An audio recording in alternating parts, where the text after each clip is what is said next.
يا أيها الذين آمنوا استعينوا بالصبر والصلاة إن الله مع الصابرين. Jadi saya katakan, taruhlah kita sepakat bumi itu bulat. Kalau bumi nggak bulat, selesai urusan, paham? Kalau bumi nggak bulat, flat, selesai urusan. Allah di atas, apa masalahnya? Paham? Ini kan atas keyakinan bumi itu apa? Bulat. Sementara bumi bulat sekarang kita ragukan. Ada spidol nggak? Ada ya. Jadi Allah dahulu sendirian, belum ada alam. Dalam hadis, kana Allah wa lam yakun syai'un ghairahu. Dulu Allah sendirian, tidak ada selain Allah. Dia Tuhan. Kemudian dia menciptakan alam semesta. Dia menciptakan alam semesta. Ada 3 kemungkinan. Ini Imam Ahmad sebutkan dalam kitabnya Ar-Rad al-Jahmiyah. Allah menciptakan alam semesta ada 3 kemungkinan. Pertama, Allah ciptakan di luar zatnya. Kemudian Allah masukkan zat makhluk tersebut dalam zatnya. Ini tidak boleh. Kufur. Berarti Allah menciptakan makhluk, dalam diri Allah banyak kekurangan ya, kekotoran dan macam-macamnya. Ini yang pertama. Yang kedua, Allah ciptakan makhluk tersebut dalam zatnya. Ini lebih parah lagi. Yang pertama Allah ciptakan di luar, masukkan dalam zatnya, jelas salah. Yang kedua, Allah ciptakan makhluk dalam zatnya, itu juga apa? Salah. Tinggal kemungkinan yang ketiga, Allah menciptakan makhluk di luar zat Allah Subhanahu wa ta'ala. Jadi alam semesta ini, bukan alam semesta, wujud ini ada 2, alam dan Allah. Alam dan apa? Allah. Di luar alam ada Allah Subhanahu wa ta'ala. Di luar alam ada Allah tanpa ada tempat. Jadi bukan berarti di atas itu berarti Allah membutuhkan tempat, tidak.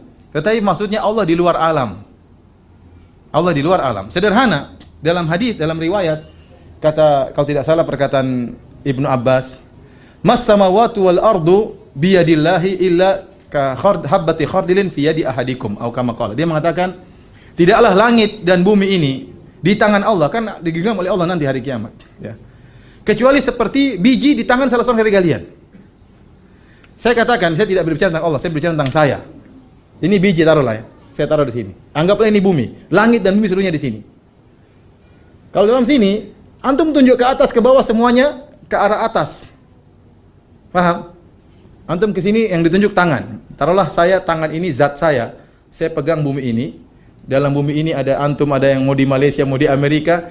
Kalau dia tunjuk ke atas, dia tunjuk ke mana? Ke tangan saya. Paham? Dan saya tidak butuh tempat. Tangan ini tidak butuh tempat. Bukan berarti ada ruang hampa, kemudian saya tinggal di ruang hampa tersebut, tangannya tidak. Karena selain alam adalah siapa?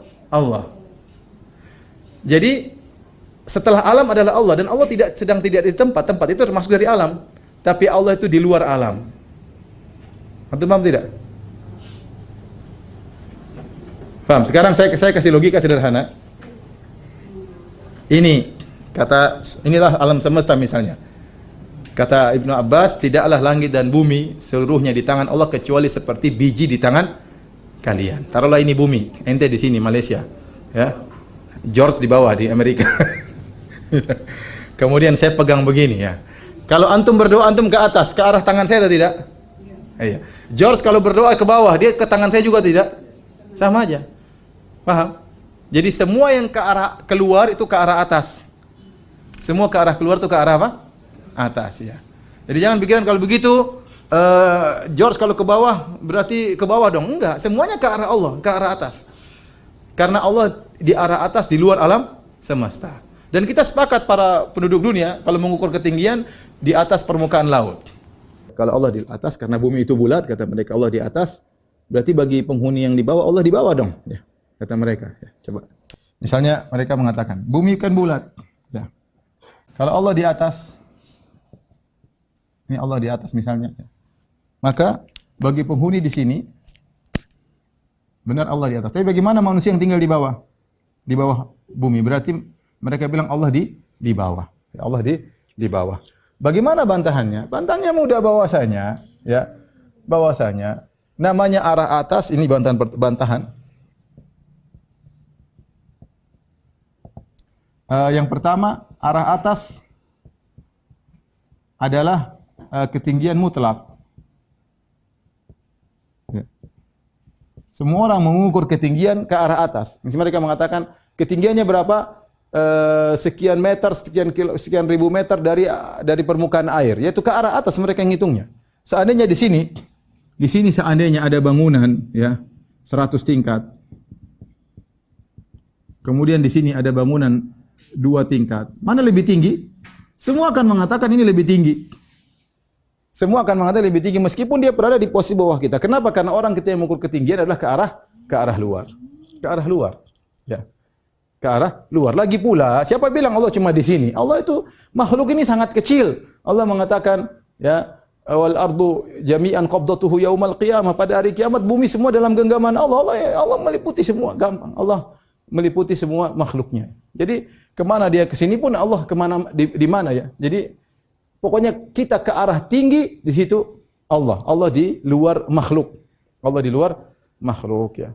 Makhluk sangat kecil. Jadi Allah bukan terbatas cuma di sini saja ya. Tapi dimanapun Anda mengarahkan ke arah luar maka di situ ke arah Allah Subhanahu Wa Taala karena Allah Maha tinggi ya. Bumi sangat kecil ya. Makanya Ibnu Abbas mengatakan tidaklah bumi dan langit di tangan Allah kecuali seperti biji sawi yang di tangan digenggam oleh kalian. Sangat kecil ya. Sangat kecil. Ini bantahan pertama bahwasanya arah atas adalah ketinggian mutlak ya. Kemudian yang kedua ya. Bahwasanya tidak ada yang mengatakan ya. Tidak ada yang mengatakan matahari di bawah ya. Bulan di bawah ya. Semua orang mengatakan bulan di atas. Benda-benda langit saja, kita nggak usah bicara Allah. Benda-benda langit yang di atas semua mengatakan di atas. Ya. Nggak ada yang mengatakan bulan di bawah. Bulan di bawah. Oleh karena kalau kita bicara ketinggian mutlak itu ke arah atas, itulah ketinggian. Kalau bumi itu bulat, ya.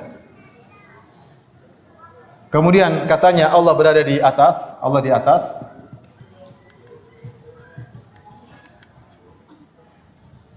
Maka seorang tatkala berdoa, dia boleh begini, dia juga boleh ke bawah. Kenapa? Dia boleh juga ke bawah. Karena kalau dia ke bawah dia akan tembus juga ke sini. Faham? Jadi boleh ke atas, boleh ke bawah kata mereka. Namun tidak ada orang yang berdoa ke bawah. Ya, kata mereka demikian. Berarti Allah tidak di atas. Ini sekedar orang doa begitu saja. Jawabannya bagaimana? Jawabannya, ente bahlul, ngapain ente doa ke bawah? Yang paling dekat di atas ya ini di sini. Ngapain lewat sini, lewat bumi berapa ribu kilo ngapain? Lebih dekat sini, tinggal ke atas ngapain? Ya. Paham? Mending ente di sini langsung ke atas, ngapain ente ke bawah? Kalau ente di bawah sana baru ente begini ya. Ya. Itu bantahan pertama, paham? Bantahan kedua, bumi bulat saja masih khilaf. Masih khilaf di antara orang-orang yang khilaf ya. Tapi kalau kita bicara tentang masalah perkataan Ahlussunnah, Ibnu Taimiyah rahimahullah menukil bahwasanya bumi itu bulat, ijma' ulama. Ibnu Taimiyah rahimahullah taala. Tetapi Allah alam bisawab ya. Jadi kita bilang ngapain kita kemudian apa? Kemudian apa namanya? Berdoa ke bawah. Sama seperti misalnya Mekah di sini, ini Mekah nih. Mekah. Ente posisinya di sini. Ente salatnya menghadap mana? Menghadap sini dong. Ngapain ente menghadap sini, muter ke bawah dulu? Paham? Ya kalau kita ke sini juga kan sama nanti kembali. Ente bahlul, ente menghadap sini aja. Mekah di situ. Jangan putar belakang sana. Paham?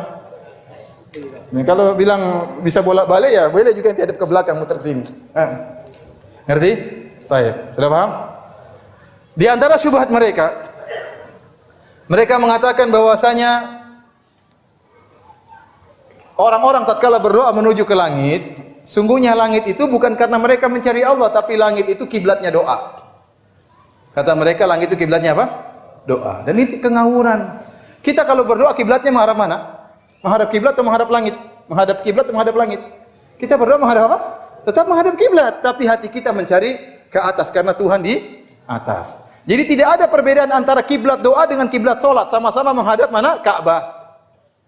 Tidak ada perincian, coba untuk baca dalam buku-buku fikih. Kiblatnya doa ke langit, kiblat salat ke Ka'bah. Enggak ada. Enggak apa-apa ente berdoa membelakangi kiblat, maksudnya enggak ada masalah. Kita orang-orang mengatakan, para ulama mengatakan disunahkan, dianjurkan orang berdoa menghadap apa? Ka'bah. Karena itu kiblat orang tatkala salat, demikian juga orang tatkala berdoa. Jadi pernyataan bahwasanya langit itu kiblatnya doa, kita bilang tidak benar. Karena kiblat doa juga tetap menghadap ke Ka'bah. Paham?